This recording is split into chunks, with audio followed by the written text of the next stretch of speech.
opening annual judges quorum on Wednesday, which was read by Deputy Chief Justice Philomena Mwilu.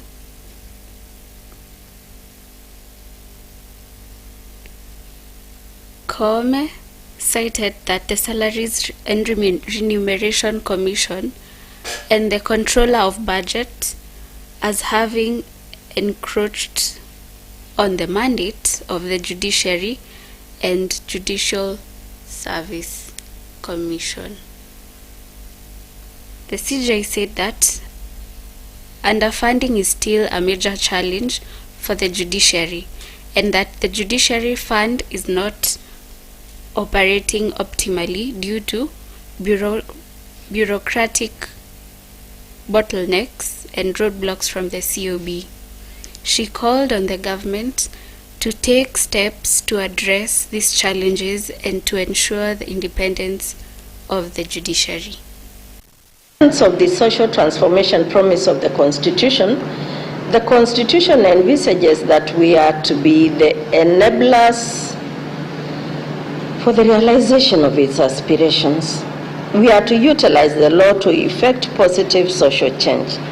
We can and we must be enablers of the values and principles of governance that are embodied in the Constitution. There was a year when judiciary got zero budget allocation for the delays that we have seen. And on our part, we acknowledge there was inadequate planning and management of multi-year projects, and some of the constructions remain incomplete to date, but with clear and deliberate plans for their completion. Commit that the National Assembly will continue to support the judiciary within the parameters of the Constitution. We cannot at any one moment try to say that the National Assembly, the Senate or Parliament in general has any right whatsoever to try and hold the judiciary to ransom on any matter. It is purely interdependence within the confines of the Constitution, that what National Assembly is supposed to do under the Constitution for the judiciary, it must do it within the Constitution. On to our next news. A 2-day sugar conference has kicked off in Kakamega County today. Leaders from around the region, the Lake region, counties of Western Kenya, and key figures of the sugar industry are meeting to discuss the revival of the ailing sector. The leaders are expected to, among others, discuss the troubled Mumias Sugar Company and agree on what to include in the sugar bill currently in the third reading at the National Assembly. The conference comes 2 weeks after President William Ruto concluded a 5-day tour in Western region where he promised to prioritize the revival of public millers.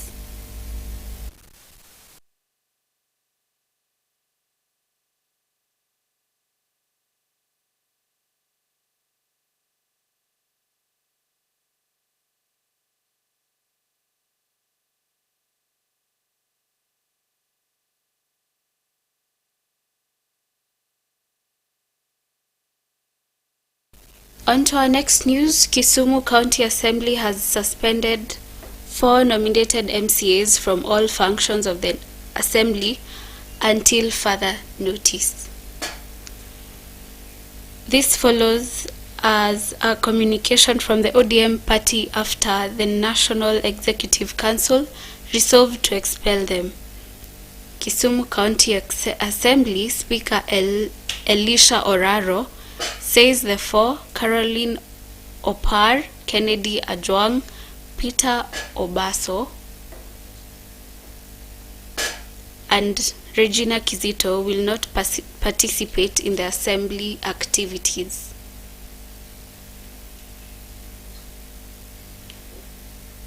Speaker Oraro further directed the clerk of the County Assembly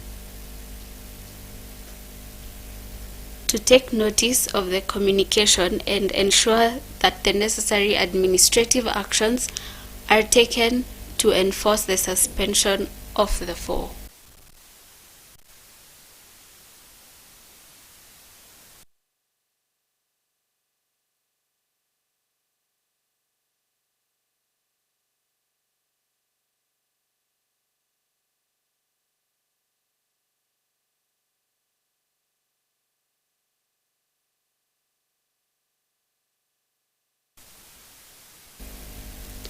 On to our next news.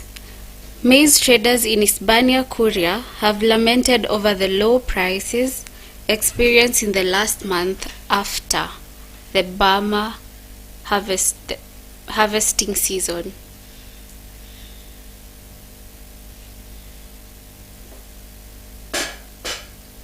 The Kuria traders and farmers say that the prices of the commodity have fallen drastically after the harvesting season that took place over the last 2 months. John Marwa, maize farmer, asked the government to intervene and rescue them from the drop in the prices that have affected their normal business along the border with neighboring Tanzania.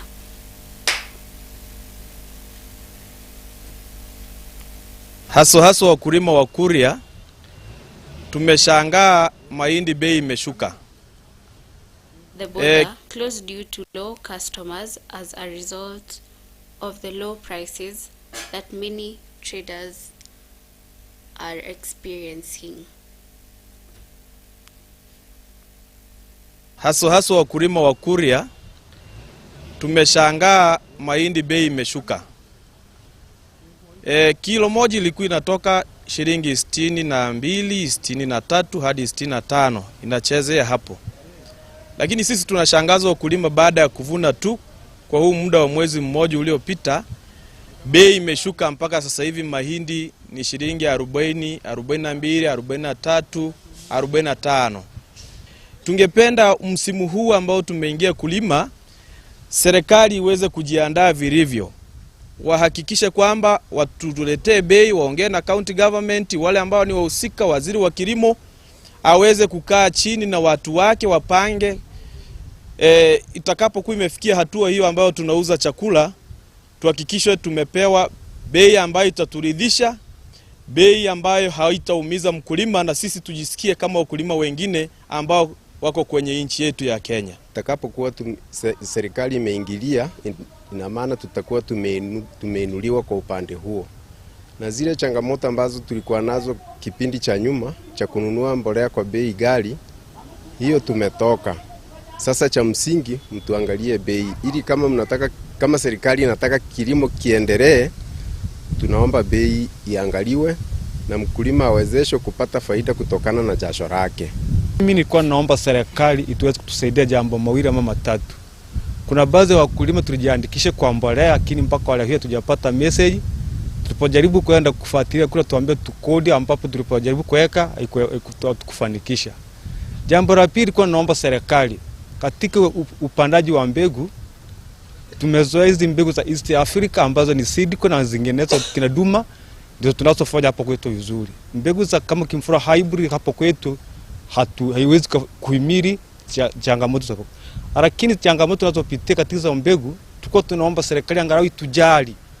Kilo 2 ya pakiti moja tunanunua shilingi 700 mpaka shilingi 800. Na tunapopeleka shambani hizo mbegu nakuta inapanda, haiwezi kuchukua sehemu kidogo tu na maliza. Kipindi cha nyuma tulikuwa tunafanya kazi vizuri sana. Muda huo wateja walikuwa wanakuja kuchukua mzigo mahali hapa, ambapo leo hii bosi wangu ameelezea mahindi yako hapa yamekaa store muda mrefu, hayana wateja. Aliyanunua bei ya juu, sasa hivi bei imeshuka. Thank you, viewers. That is all we had for you at the 1 p.m. news.